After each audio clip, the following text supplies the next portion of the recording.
Welcome back to the channel, everybody. Kelly here from KKRC76, back again with something different this time. Axial 10.3 Basecamp Builder's Kit. When Proline launched the new I-beam kit, I knew right away I had to get that and put that on here, so it did.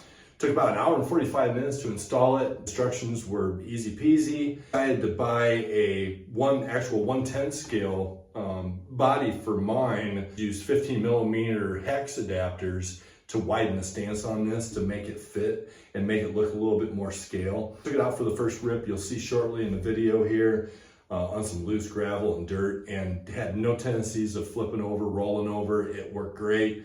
I did turn the gyro on. I think I'm at like 32% gain on the gyro just to keep it under control. We're running a 3S 2200, 2800 Spektrum brushless motor, 60 amp Spektrum ESC. Here soon, Ryan and Kirk and I, all three are building these. We're kind of building these things a little differently, so we're gonna see what works and what doesn't work. So if you think about doing this, stay tuned. Watch this channel, subscribe, like it. Check out Pilot Ryan Media. He's doing his own thing over there with his. So until then, enjoy the rip video. We'll see you in the next one. Take care now.